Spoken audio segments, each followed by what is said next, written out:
So today I've got a special guest. It's actually one of my best friends. I've known him for years now, and he's actually a Wrexham fan. So I thought I'd have him on to talk a little bit about this Chelsea versus Wrexham match coming up. So Xander, tell me what it is exactly that made you support Wrexham. So first, I just want to thank you for having me on the channel here. It's been a lot of fun. So I just really like the way that they run after the ball, and then they find a way to take the ball and kick it into the goal, and sometimes they actually make it and they don't get hit by the guy standing in front of the goal.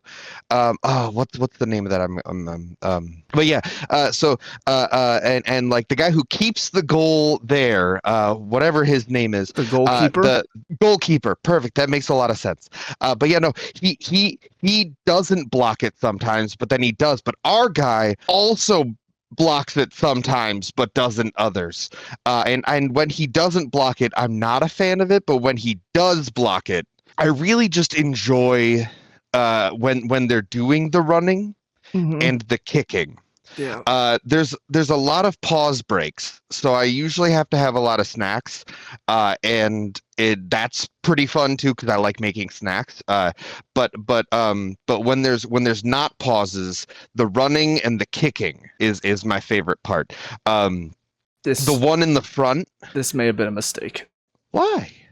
What's up, guys, and welcome to the Blues and Stripes. So no, we're not going to be doing what I said in the intro. I do want to give a shout out to my friend, though. If you want to follow him, he's a very talented singer, magician, all of the above. So if you want to follow him on TikTok, Twitch, on YouTube, it's ZandGamerz with a Z. I'll put the links down in the description. But we are going to talk a little bit about this game against Wrexham coming up tomorrow. Now, granted, there's not a whole lot to talk about because it's another game against championship opposition. We saw what happened against Hull, even though we were at their place. We have enough quality that we should be putting them to the sword. But as there's not much to talk about in this, there is one other thing that I did want to discuss before we jump into that, and that is what happened yesterday with Tottenham. Now, what I find very intriguing about all of this is this topic of conversation that I've seen from some people where they say they don't want Tottenham to go down, even though they don't really like Tottenham. And I started to think about it, and I don't really know how I feel about it. On the one hand, it would be hilarious if Tottenham get relegated. There would be so much banter, so many Tottenham fans that I see on TalkSport, on YouTube. You think about Jamie O'Hara, you think about Abby Summers, you think about Expressions. So many people that their reaction to getting relegated would be glorious to watch. And it would be so embarrassing for them as well. And a couple of them, I would say, maybe need to be put in their place a little bit. A couple of them talk maybe a little bit too confidently, considering that they're Spurs fans. But on the other hand, there is the thought process of that's 6 free points for us that is going away every season. I actually saw a post that Man City would start the season with 6 more points than they would normally because Tottenham is typically the club that they can't get points against. They can't get wins against. Whereas for us, it's almost always 6 points for us every season whenever we face them. And I would kind of miss that every year consistently putting them to the sword, embarrassing them at home, embarrassing them at the bridge, taking our 3 points and walking away laughing. I guess I would miss that a little bit. So it is kind of tough to say whether or not I want them to get relegated for sure. I guess it just depends on, do I want them to be really embarrassed or do I want to be able to make fun of them every season while they're still in the Premier League? But looking at that match yesterday against Palace, it's really bad. I haven't really seen much of them recently, so I didn't realize just how bad. But watching that match against Palace, they were so far behind it. Even when Tottenham had 11 men on the pitch, Palace were still creating the better chances. And yes, the goal that Tottenham scored, it was brilliant. Brilliant play from RG Gray. And Solanke does seem like he hasn't really found form, but he's at least popping up with some goals here or there. He's giving them a slight chance at trying to stay up. But the problem is from midfield back to their defense and keeper, there's just nothing. Because their 2 biggest leaders on the pitch, Romero and Van de Ven,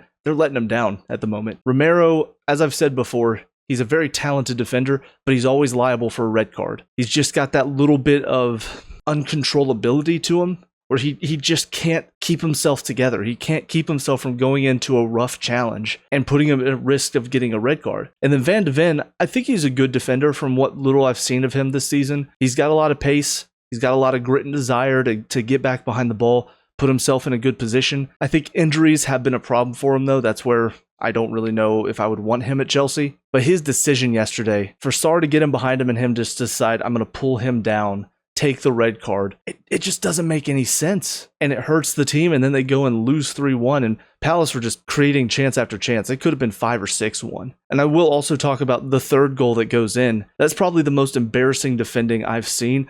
And I watched Chelsea, and we've had some embarrassing goals go in because our defense just shuts off. I don't even know what was happening here. Porro, for some reason, decided, I'm going to let Sarr go because surely Vicario is going to be there. And Vicario, I think, is assuming that either Porro or I think it was Danso, one of them is going to be there ahead of Sarr. And they both just kind of slow up, almost like they expect him to come out.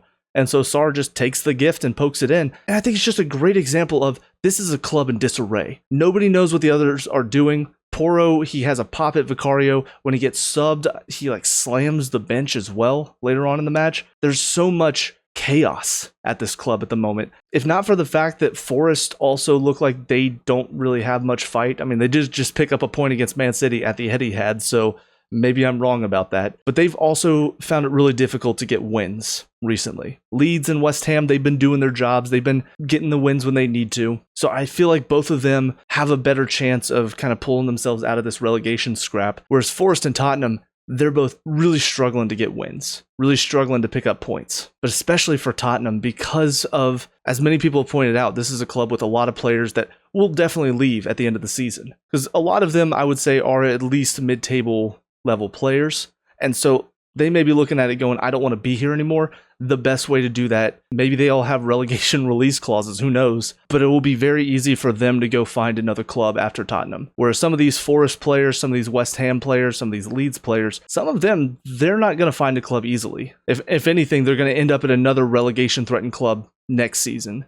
And that's not what they're going to want. So I just wanted to give kind of my 2 cents on this. Some of it may not really carry much weight because I am a Chelsea fan and I do hate Tottenham so much. But it does feel like the manager that they've brought in, it doesn't feel like there's been any sort of manager bounce. In fact, if I'm not mistaken, because I did do the look at the relegation battle a few videos ago and I looked at everybody's recent form, Tottenham and Wolves were the only 2 teams that had not had a win in their previous 5 matches, and now Wolves have had 2 against Villa and against Liverpool, and Tottenham still haven't. So Tottenham may now be the worst informed team in the league. They might be the only team that hasn't won in the past 5 matches, and I don't even remember when their last win was, outside of the Champions League, of course. So I don't know, it's really funny to look at. Again, it's something that I have to look at and go, this is what a club in crisis is. As many people want to say that Blueco has destroyed our club and put us in a crisis, we're not where Tottenham is. I think that's something that some people need to look at and realize, yes, Blueco have made a lot of mistakes, but they are not the worst ownership in the league by far. But anyways, looking at Wrexham, I do expect this to be a pretty straightforward match. They're probably going to have a little bit more hype behind them than Hull did. I think both Hull and Wrexham are pushing for promotion, so it'll probably be about the same level if I had to take a guess. But I feel like this is a match that we should go in, we should handle comfortably. It will not be easy. I do expect it to be a bit of a struggle. If I had to guess, Rosinier's going to make some adjustments, have some rotation, have some of the, not second team, but some of those rotation players that don't get a lot of time. He'll have them in, and then if things aren't going our way, he'll make the subs, bring in the better players, and then we'll see us probably take the match and run away with it. But looking at the expected lineup in goal, I do expect it to be Jorgensen again. Like I said, against Villa, I don't think he played particularly well. I think he was good with the ball at his feet, but making saves, I was not very convinced by him. But I think Rosenior is trying to see, can he possibly get a good performance out of him? Can he build him up into being a good keeper as well as a good ball-playing keeper? And so we'll probably see him start here again. If he has a couple more mistakes in him, or if he has a couple more easy saves that he doesn't make, I do expect we'll probably see Sanchez come back in. But looking at defense, probably going to be either Acheampong or Gusto at right back. I think this will be a good match for James to get a rest. Maybe come in as a sub in the second half if we need him. In defense, not really sure what to expect here. I assume Sarr will play, but I don't know if it's going to be Chalobah again or if Tosin might step in here.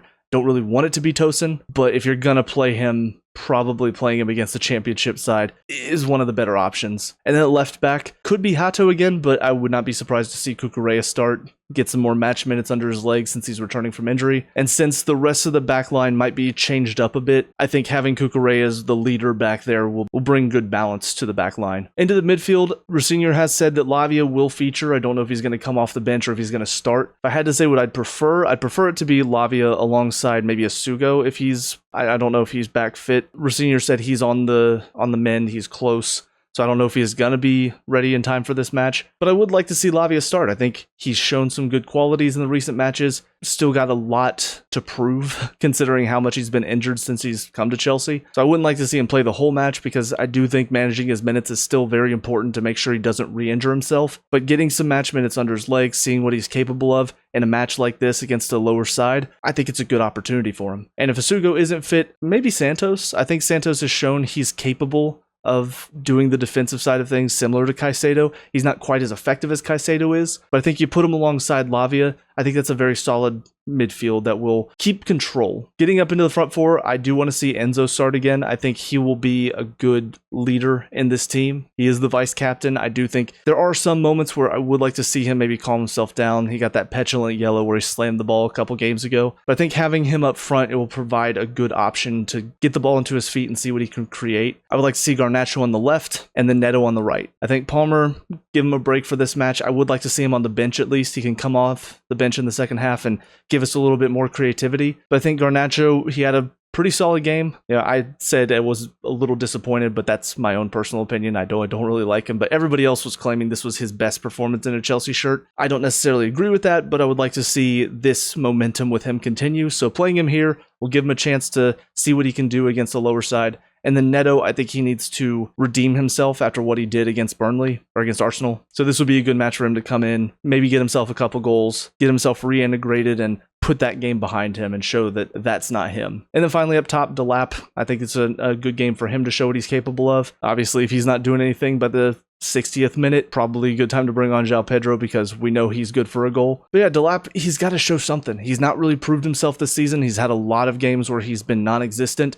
This is a match where he needs to step up, needs to get himself a goal or just be involved in the goals. Get a couple of assists, be involved in the build-up play, do something that proves you're not just this striker that's not going to make it at a club like Chelsea. You're just going to be shipped back to the championship side. But that'll do it for my lineup as far as what I expect. I expect it to be a pretty high-scoring game for us. We've already seen us demolish a couple of teams like Charlton, like Hull. I kind of expect something similar here. Maybe 4-1, maybe 5-1. The last thing we need, though, is either an upset where we get knocked out by Wrexham, that would be embarrassing, or a really tough game. I think after the performance we put on against Villa, there's a very good feeling about the club at the moment, and I think having a disappointing performance where we narrowly scrape a 1-0 win, or we only win by 1 goal and they score like 2 or 3, I think that would bring some of that unease back into the club that was put aside after the Villa match. So I really hope Rosenior can bring that, but with all that being said, cue the outro.